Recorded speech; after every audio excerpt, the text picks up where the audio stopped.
if somebody told me that, Abhishek, there's this classroom that you can go into where there are 100 founders and you can connect with them every day, I would be very confident that I can get 20 of them as customers in the next 6 months. But for whatever reason, when we think about building a business online, we are always thinking about how do we go broad, how do we reach out to 100,000 people, and that works if you have an audience, but for most people it's just not feasible. So to create content on Twitter or LinkedIn, everybody thinks about impressions, like, oh, if I create content on LinkedIn, it's gonna have 1,000 impressions versus maybe 20 impressions in a community. But nobody talks about this value of being in a closed group and showing up day in and day out. And then people start to know your name and stuff. So that's what we use. It's still content creation. It's just that instead of 10,000 impressions, you are aiming for really targeted 20, 30 impressions day in and day out. Today, I am thrilled to have Abhishek Kumar with us. Abhishek is the founder of Deep Research, a boutique market research agency that helps companies gather customer insights and use them to guide their product and growth strategy. He launched this agency in January of this year and did $15,000 in revenue last month. So, Abhishek, I'm really excited to dive into your growth story today. Thanks, Intesh, for inviting me. And this is going to be a fun chat. I'm really excited. I'm excited, I'm more excited. Abhishek, to start out, can you tell me about your typical client? Who's your typical client, and what does Deep Research do for them? Yeah, so most of our clients fall under two bucket. Bucket one is you have an idea and you want that idea validated in the market, and the second one is you already have thousands of paying customers, but now you have not spoken to your audience in 2 years. You speak to them for feedback, but you haven't actually tried to understand what new use cases have emerged and what are the next features you should build or what is the next growth opportunity for your product. In both cases, when we deliver the report, one is we try to hop on calls with all these customers or buyer personas, and then we try to give them a standardized report that has everything that you would need as a founder to guide your product and marketing strategy.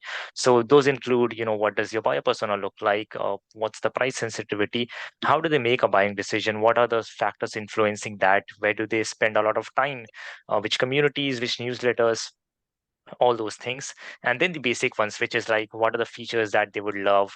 And if you know all of those things, then you know that this is the kind of messaging that resonates with them, or this is a kind of positioning that would work for them in the market.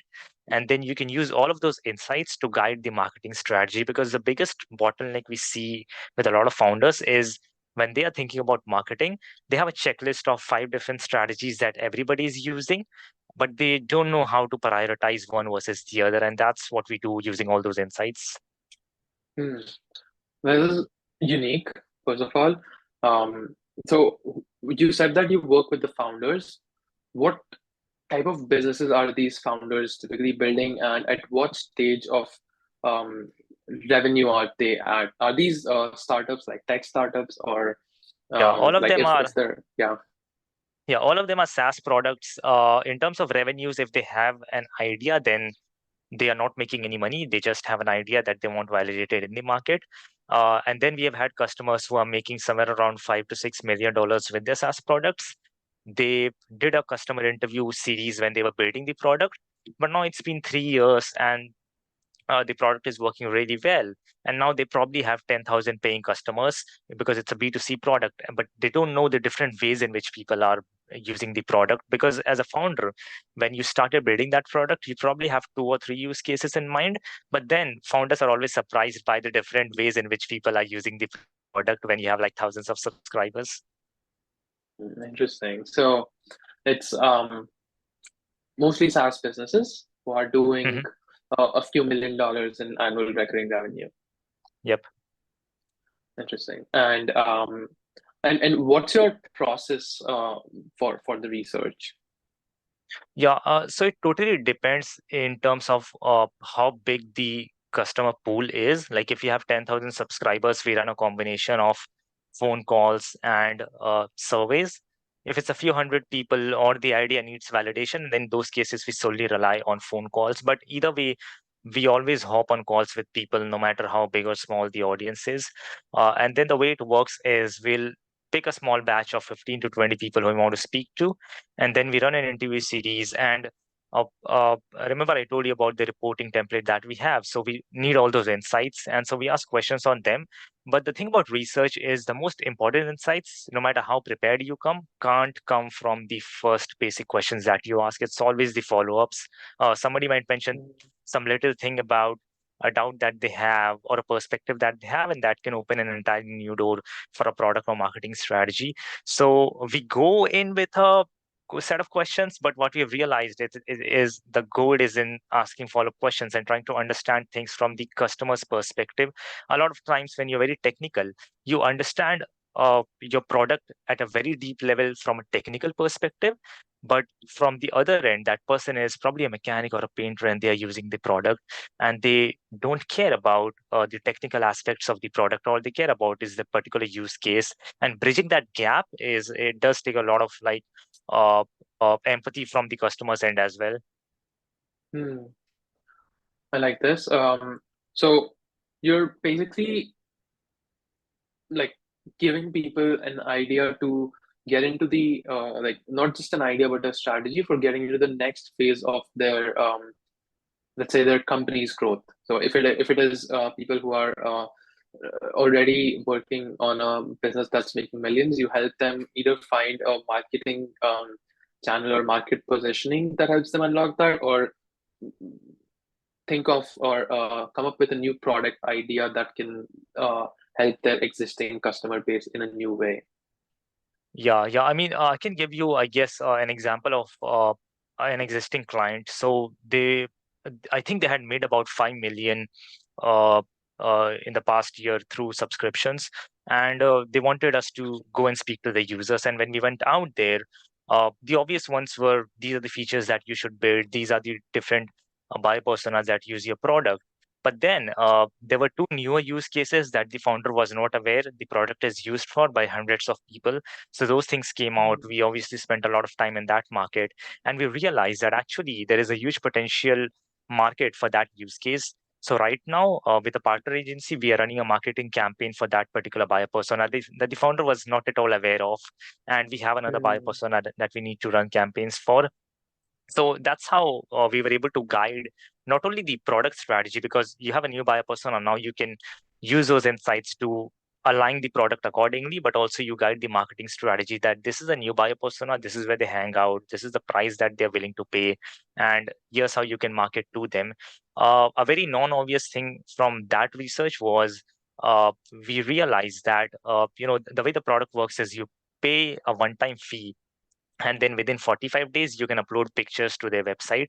But the way it was worded on their homepage, it looked like you would lose pictures after 45 days, but it wasn't. So the actual feature was you can upload pictures in the 45-day window, but once you upload it, it stays there forever. It's just that from the customer's perspective, if I were reading it, I would think that I would lose my pictures in 45 days. So they were losing tens of thousands of dollars in subscription revenue because these people were going to other competitors. And these, I hopped on a couple of calls, and then people were like, hey, I actually tried to use this other product because I lose pictures in 45 days. And then we were able to go back to the founder, clarify that. We changed that one line in the website. And now you can actually see people not going to competitors as a result of that particular thing. And you can also track that back in the support tickets where people are like really angry, like, how stupid is it that I will lose pictures in? And so those kinds of things. And that's that's an interesting story that we came across. And that happens all the time where we have a template we think we are going to give, but then customers always surprise us in different ways you can improve the product. so you're basically you bring an external pair of eyes and help the company do very extensive user and market research and come up with insights to drive strategy that can help the business.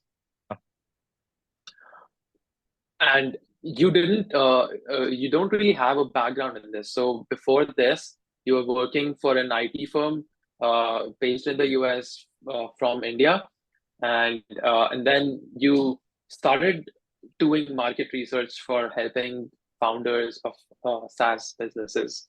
That feels Yeah. like a SaaS transition. Can you take me through this story and tell us how did you start doing the work of market research? Yeah, so back in 2019, I was working at Tech Mahindra in India and I was transferred to the UK. And I started doing this podcast because I wanted to connect with founders. So I started interviewing other startup founders. And through that, I was able to build a network. And then at the time, I had probably like 4 or 5 different side hustles. So I was creating videos for some founders because I had this TikTok page that had 130K followers. I was I was ghostwriting for another founder. I was helping him write an ebook, and that founder had sold his company for, I think, somewhere around 270 million. That never happened. The book wasn't published because halfway through he raised another fund of 30 million to go into Web3. But anyway, that was an interesting experience. I was helping a bunch of founders write Twitter threads. And then I was helping another creator founder who wanted to build a consulting business for creators. So I was doing a bunch of things for other founders, and time and again, people would come and ask me to run customer interviews for them. And it's a thing that I started to enjoy a lot because when I was doing the podcast, as a podcast host, you basically do the same thing. You find people you want in your show, you research their background, and then you ask them interesting questions. And so it was basically doing that, but guiding other people's product and marketing strategy as well. And I started to enjoy that a lot. So when I thought of quitting my job and going full time into it, I just wanted to focus on one thing and eliminate all the other tasks. So by the end of last year, I quit all my side hustles, started with a clean slate, and then only kept on doing market research for this agency partnership that I have. This agency is based in the US. And then when I came back to India, I started looking for clients only in the market research space. Now, to be fair, uh, if that idea failed, I probably would have started another agency where there was demand for one of the other side hustles. But this worked, so I stayed in the market. What was the other idea for the agency? There was a lot of demand and still is for people writing for CEOs, so ghost writing on Twitter and LinkedIn. And I have a couple friends who were making decent amount of money doing that. Hmm. Are in the business, there is a lot of demand for that as well. So that was, Hmm. I probably could have signed a couple clients through the connections that I had built. Uh, so Hmm. that could be one thing. The other was creating videos for businesses or for founders. A lot of these founders give a lot of podcast interviews, and they want somebody to repurpose that content on other platforms. And there is a lot of demand for that as well. So there were a couple things, and video editing was. I think I made my first $1,000 in the digital space through that service, and I actually wasn't even selling it. I was in this group called On Deck. Uh, for podcasters, and they were teaching podcasting to other people. And it was just an offhanded thing that I mentioned that I have built this TikTok page. It has 130 something K followers, and people started messaging me and asking me if I can do the same for them. And it wasn't a like I was not a creator. I was just repurposing content from YouTube to TikTok, and there was not a lot of entrepreneurship related content on TikTok at the time. So yeah, I wasn't even selling a service, but people wanted that, and I was able to make money from that. And that was another thing that I possibly could have tried had this agency failed. Nice. So you had a lot of ideas. You were like pretty much a jack of all trades for founders, and you could have gone in any of these directions that you were already interested in. Yeah, I mean, I could have tried those things as well. Now, I possibly wouldn't have enjoyed video editing for too long, but Twitter ghostwriting, it's fun. It's writing is fun. Hmm. Writing is fun. Do you have a blog or do you write somewhere online by yourself, not as a ghostwriter? I have done it on and off. So I ran a newsletter for 1.5 years. Then I stopped doing it. I used to be very active on Twitter, sharing, other people's stories and stuff. But then I have almost stopped doing that as well. So on and off, I don't follow a very particular schedule where something's gonna come out every week. But then on and off, I Hmm. do try to write whenever I feel like doing it. Hmm. So you're not trying to build a Twitter audience. Yeah, yeah, yeah. Okay. No, I was just curious about that. Let's go back to the original track. which is your consulting business. Okay, so you told us how you started with market research and doing the work that you're doing now. Tell us how you got your first client, who that client was, and how much did you charge them? Yeah, so I had this partner agency in the US who I had been working for more than a year at that point when I quit my job, and they were still a client. They still are a client. So in a And how sense, did when I you quit, get? Sorry, interrupting. how did I But get how them? did you get started with them? Yeah. Yeah, so there's this community called MicroConf, and Sophia, the founder of Ignore No More agency, she had posted a job, a temporary job. It was, I think, $400, and you have to interview 30 customers of a particular client of theirs. So that was the first Okay. gig that I got. And ever since then, I've run customer interviews for all of their clients. But that's how it came about. I replied to that. I think she had already spoken to a couple people. So it took her a month to go through that process. I think that person didn't work out for Sophia, and then she got back to me after a month. So that's how I got my first gig. Wait, okay. This is interesting. So you did 30 customer interviews, and the project price was like $400. So Yeah, that's not a lot of money. Why did you do yeah. that? At the time, I just wanted to, do that because I was trying to make money here and there. I think I was making Mhm. 10x more than that from my full-time job here in the UK. So money Exactly. was That's not what I would have expected. money Yeah. was not the issue there. I just wanted to experience that from the agency perspective. The good thing there, which to be honest, it wasn't strategic at that point, but I was the second hire of Sophia in her agency. So I got really Mhm. lucky in the sense that when I joined her agency for the research bit, she had one developer. She was doing the branding and marketing side of things. I was running the research side of things. So it gave me a lot of leverage in terms of what I could do for all of our clients because she was really busy. Sergio was doing web development. He was really busy. So I could take every bit of research and do a lot of work there and learn a lot of there. And also I could see her agency grow. I think now her team is 8 to 10 people. So I've seen that grow from a small team to a slightly bigger agency. So that experience added up as well. But at the time, it was just me making very little money to learn because this was really interesting and I could speak to other people's customers. I like your philosophy there. Not a lot of people think this way, and I myself would be very hesitant about taking a pay cut, like a massive pay cut from my current hourly rate, to bet on just the experience and the learning experience of it. Yeah. Um, what I don't know. Is there something about how you think through things that makes you different? That makes you take that made you take this chance? That obviously it paid off really well. So it got you started into what you're doing right now. Yeah. So when I was doing the On Deck Podcasting Fellowship, it was taught by this guy, Sachit Gupta.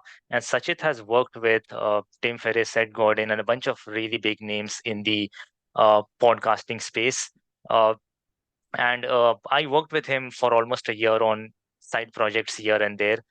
We had a bunch of ideas that he was working on at the time, and through him, I learned a lot about networking and building relationships. I used to think that networking is connecting with 100 people, but Sachit was like, no, you connect with 5 people, and you build a really good relationship with them, and you do work for free if they are really busy. So this founder I was talking about, whom I was helping write a book, now, this person has sold a business for 270 million. There's no way I can add a lot of value to his life because like you would think that he has a huge network and he can do a lot.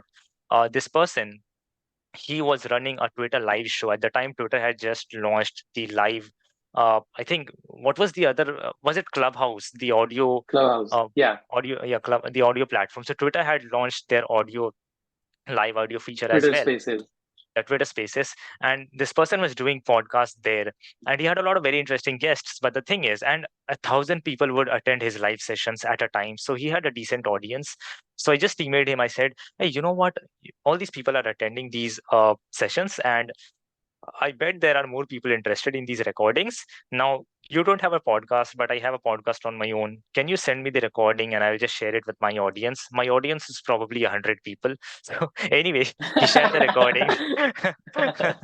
Shared the recording. We got talking, and then I told him, well, there are so many interesting insights here. Why don't you compile it into a book? And then you can send this book to all of your guests. And there's not a lot of monetary ROI there, but it's a lot of goodwill. And his guests were also like multi-millionaires. They had built very huge, big businesses. I think Sam Parr from My First Million was a guest of his, and other huge people. So anyway, so we started working on that ebook project, and but I learned a lot through this process that Sachin taught me that a lot of really busy people. If you apply for a job, it's really tough. But if you can think what is interesting to them and help them there for free, then you can build a really valuable connection with them. So I think for almost 2 years, a lot of my side projects were things I was doing for free for other people. That created a lot of goodwill, helped me build my connection. And now, I made money from all of them over time, but at the time, that was not the mindset. It happens once you build a relationship, you help other people, money just comes in automatically. That is, you know, I need to learn. First of all, I need to learn networking from you because the way you're approaching networking, it obviously, it's like wisdom more than just knowledge. I've heard people say this, but I can see that you're living it. So there's a lot that I need to learn about this approach. Thank you.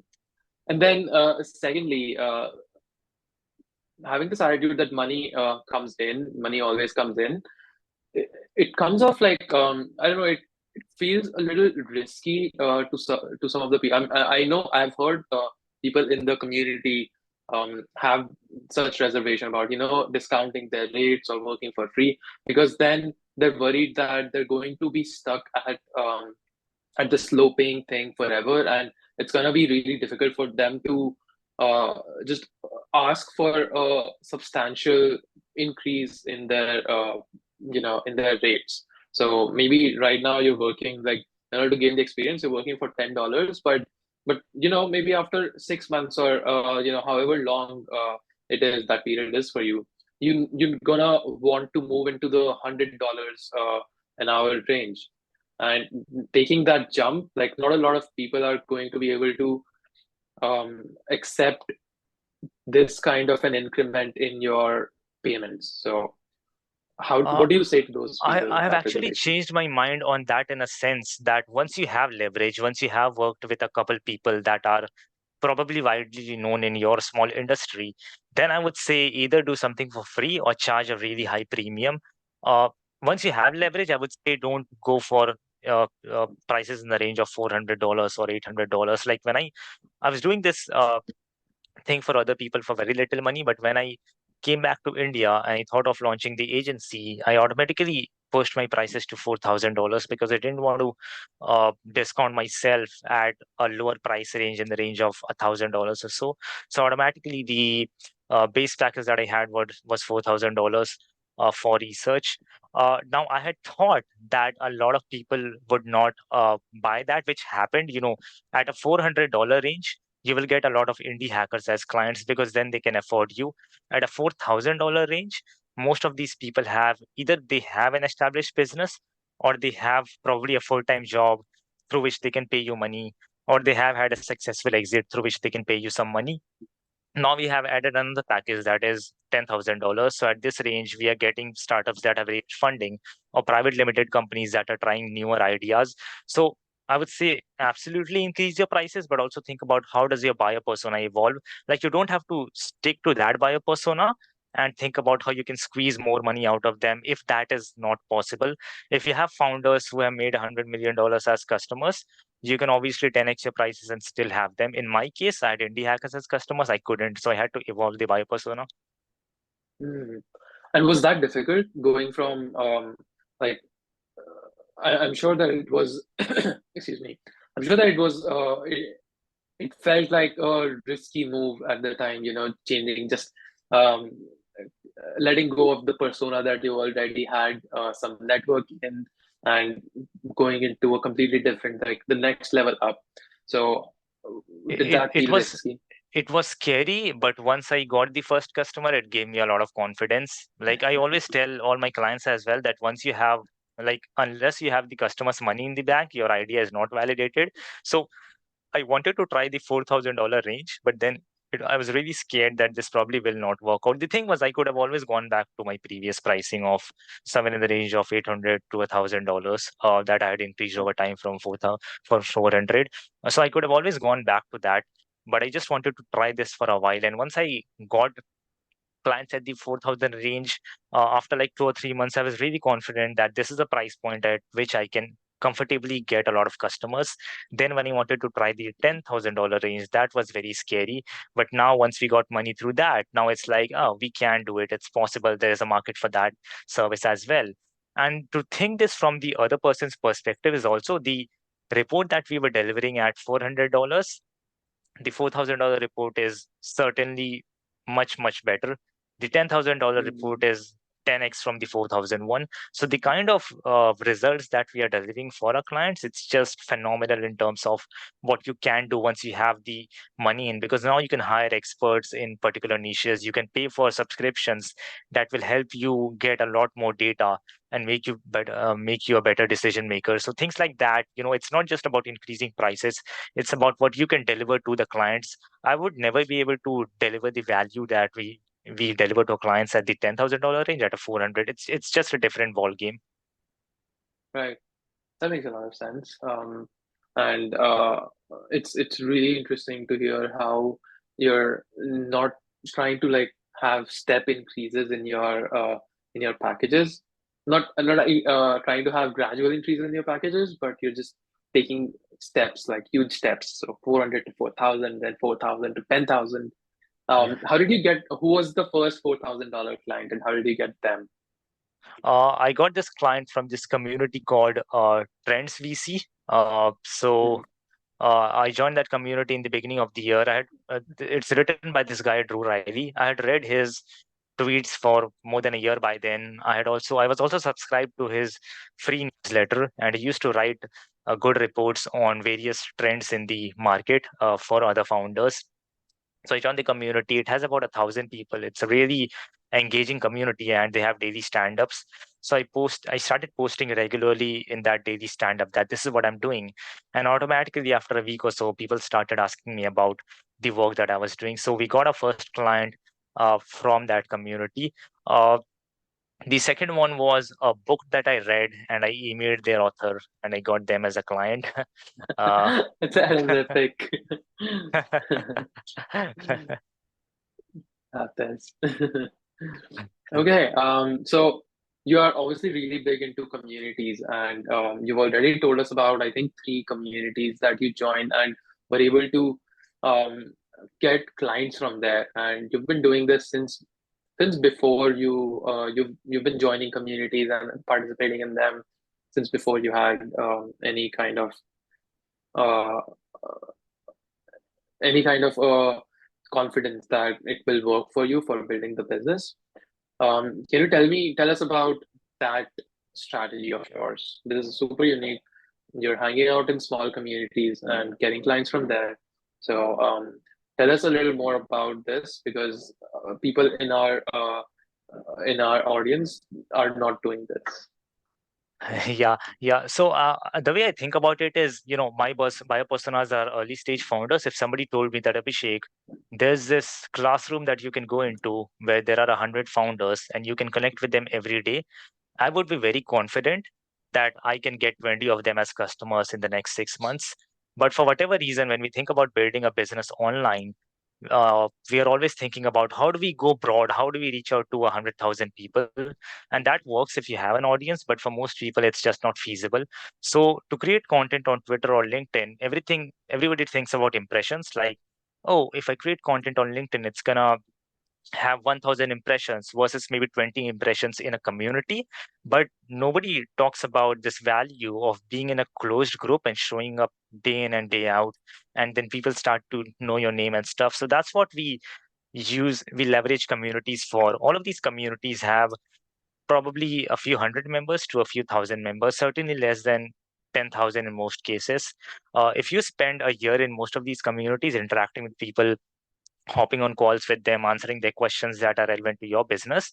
After about 6 to 8 months, a bunch of people will know you by your name and by what you do. And so word starts to spread out. So I think I've hopped on uh, calls with like 30 to 50 people in each of these communities. So now a bunch of people know me. Very rarely does it happen that when I'll hop on a call, the other person will need research immediately. But what happens is all of these are founders. Like, I don't know any founder who has had just one idea in their life. Everybody has side projects or everybody has newer ideas and they are constantly trying to build stuff. So 6 months down the line, they'll be like, I want to test this idea, but I have the money, but I don't have the time. I'm really busy. I'm running this $10 million company on the side, so I can't do it. And then they're going to be like, hey, Abhishek, can you do this for me? Or in other cases, they might meet somebody who needs research and they might recommend us. The other, I guess, advantage that we have is in most of these communities, you will see a lot of agencies that are web development agencies, marketing agencies, SEO agencies, blah, blah, blah. You don't see a lot of research agencies in these communities. So, one is, I would say, find communities where your buyer personas hang out. You have an Mm, added advantage if the service that you provide is not prevalent, like it's not a thing that a lot of people are doing in the community, because then you can start to build your name out really quickly. And posting in communities or speaking to founders one on one, it's still content creation. It's just that instead of 10,000 impressions, you are aiming for really targeted 20, 30 impressions day in and day out. And that helps you convert really well. mm. I love this philosophy. I have a lot of follow-up questions, so I'm gonna shoot them. The difference, one of the other differences between posting on Twitter or LinkedIn is that you're able to see the impact of those content creation efforts in terms of the exact numbers. So this post that you said, it got X impressions and it was liked by so many people that you can see and all of that. But that's obviously not the case with let's say Slack communities. So it's difficult to I don't know. I would imagine that it would be difficult for you to measure and get any feedback on whether you're doing the right thing or not. Do you have a system for doing like keeping a sort of a pulse on your process or? I really love this philosophy from this guy, JK Molina. He's pretty active on Twitter. He has this quote called likes ain't cash, which is like, you can get a lot of likes, but it's not money in the bank. So the as an agency owner, if you're starting it out, all you need to track is the number of conversations that are happening in your DMs, and then how many conversations does it take for you to make money. So, for example, 3 months down the line, I knew that if I hopped on 20 calls, I would make $8,000. That was just clear cut. These are the Hmm. calls, $8,000. That's how I had been able to track those calls back. So I wasn't even measuring likes and stuff. You still can, like, whenever you post in communities, people do react. So you can take like some measurements there. A bunch of people will DM you in your this thing. I do agree that you will get more likes on Twitter and LinkedIn. And not to say that you should not do it. I mean, try everything. But it's like when I think about building, your agency, you should think about all these strategies as a ladder. So, what is the ladder one of content creation? It's not, if you have like 800 followers on Twitter, like myself, Twitter cannot be my number one client acquisition strategy. It's just, I can't create a lot of impact there. But if there is a community that has 400 members and 40 people know me by name, and all of these are founders, that's where I have a lot of leverage. So I should still do Twitter, but 80% of my effort should go into these communities where people know me already. Eventually, maybe there comes a point when I have a $20,000 package, and most of these communities have founders that cannot afford me. At that point, LinkedIn will make more sense than communities, because now I have to go to presidents and vice presidents, C-suite level executives of all of these companies. So, I mean, right now it makes sense for us to be in these communities. Who knows, maybe a year from now, I'll be on this call and I'll be like, go for Twitter, go for LinkedIn. It's like a ladder approach. Everything works. SEO works, ads work, podcast guesting works. It's just like, at what stage do you put lots of effort into which? It's like prioritizing your marketing strategies. Like, we do it for our clients, but you also have to think about how do you prioritize things for yourself as well. And I would say that whatever your agency, like branding agencies are really bad at rebranding themselves. And it's the same with research agencies. We are really bad at prioritizing strategies for ourselves, and we have made tons of mistakes along the way. But that's how I think about it right now. I love this. I love this approach, and I really agree with what you said, and this philosophy about hanging out in a community, and that being like you being in a classroom of 100 people who are your like your ideal buyer persona, and you would absolutely go to that classroom. In fact, I think these online niche online communities are able to create an environment, a virtual environment that brings us like lifts us out of our own physical environment. So you've been able to network with this kind of this kind of community, these kinds of people, while sitting in UK or even India, and Hmm. that is one of the advantages of being in 2020 versus even say 2010, where these Right, communities did not exist. right, right. Love this. Okay. So I've got another question for you. Little segue here. Sophia, your first client, you wrote in one of the articles that you published that she became your mentor and helped you get your business off the ground. Can you get into the specifics of that? How did she help you, and what impact did that have? Yeah, so one was like I mentioned earlier, I had already seen her grow her business, get her first clients and things like that. But when I was starting my agency, most of the online strategies were focused on SEO, which takes about a year to get some reasonable results, or content creation. Like with 800 followers, I'm not creating a lot of impact for the next 6 months. I could get lucky, but who knows? Uh, People talk about Google, YouTube ads, or whatever. And it, basically, what it meant was I would have to spend maybe a lot of money or a lot of time before I got my first dollar in. And Sophia at the time was getting a lot of clients through communities herself. So when I launched my own agency, I could just hop on a call with Sophia and tell her, just show me your email template that you're using, or show me the DM that you're sending to other founders. Can I hop on a call with you? And so I actually did a couple of demo calls with Sophia. I hopped on a call and I tried to sell her the research report, uh, with her acting as a potential client. And then she would give me feedback on, Abhishek, you did this wrong. This is where you should have gone in the sales mode. You were too weak here. This is where you should build a relationship versus being too professional and things like that. So that's something that I mentioned in the article as well, which is I probably like read tons of articles on Forbes and INC, and there are lots of very valuable tips there, but it's not very actionable. And the thing with any strategy is if I read a Twitter thread on years how we got 100,000 followers, I can probably replicate that step. I can probably like replicate the entire workflow step by step and still not be able to get 10% of those results. But if I knew that person personally, I could go back to them and tell them, hey, I tried this is not working. This is my entire flow. Can you tweak this and give me feedback on it? And that's what Sophia did for me, that I could always hop on a call with her. And this is not only regarding those sales calls, this is about everything. This is what my contract looks like. This is the report that I'm thinking of delivering to clients, giving them the entire client experience. How do I onboard them? How do I communicate them on a weekly basis? What should the exit look like once they have exited the agency? How do I get them for more referrals? All those little things, like it's really difficult to do a good job by reading other articles. But if you have somebody who you can hop on a call with, get their exact templates, tweak them according to your own service or agency, then it really gets easy for uh, you to execute those things.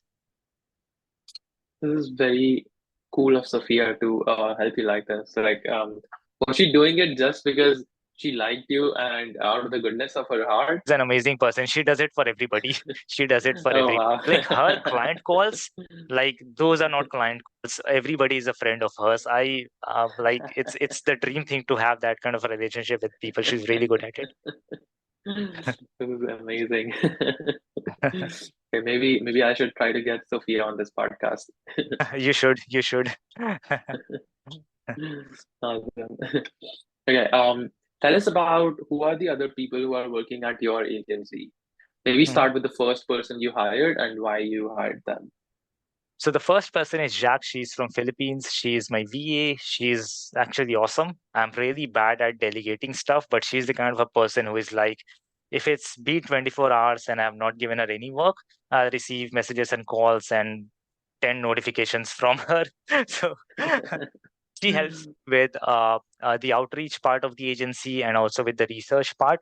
Also with outreach, it's outreach for us as an agency, communicating with clients and potential customers.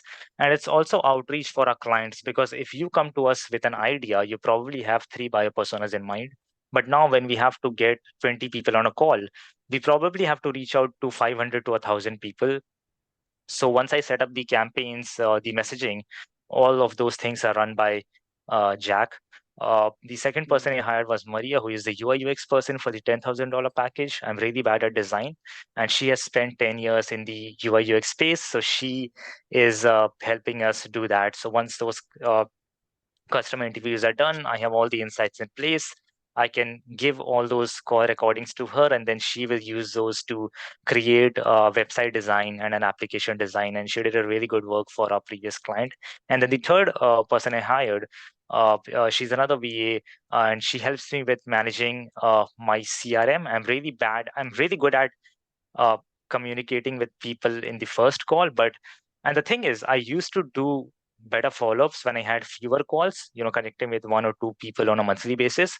But when you're connecting with 20 people to 25 people a month, it really Mhm. gets it becomes sort of a job to manage all those relationships as well. And I'm really bad at it. I realized that after a few months, I hadn't been in touch with most of these people. So it started to become sort of a numbers game, which it should not be. And so I hired this person to help me manage the entire CRM. So what happens now is every time I hop on a call, I'll create a note, I'll send her a note on WhatsApp, and then she'll update it in an Excel sheet with the date when I should reach out to them next. And 3 months down the line, if I only remember their name, I can go back to my notes and see what the context was and message them accordingly. So that's the thing that she's helping me with. This is really, really cool. So I love how you're organizing uh, your work life by delegating the things that you're bad at and recognizing them so that you can delegate them in the first place. Mm. This is okay. This is gonna be useful for the listeners because a lot of them are trying to hire their first VA or trying to just think about how to make the next hire. Mm. Um, okay, Abhishek. So the last question for this interview. You mentioned now you've talked a lot of times about how you raised the prices from 400 to 4,000, then from 4,000 to 10,000. Um, what what will you say to people who are thinking about raising their prices and are nervous about it because they fear that they're not going to get customers through that? Mhm. Yeah. Like I would say, keep getting customers for the price point that you're working at currently, but also try the higher price point. And the thing is, I would not suggest you to stop getting customers entirely at your present price point because if your next price point fails, you don't have like any money coming in.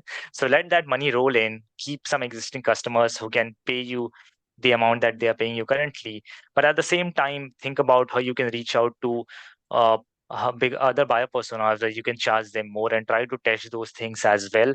And the obvious thing that will happen is maybe sometimes you lose the $10,000 client who would probably have paid you 4,000, and that is the trade-off that you make. Hmm. That makes a lot of sense. All right, Abhishek. Those are all the questions that I had for this interview. It was fantastic talking to you. You have been through an amazing journey, and I wish you all the best for even more growth and more clients and customers in the future. Thank you, Nitesh. This was fun. Thank you for inviting me.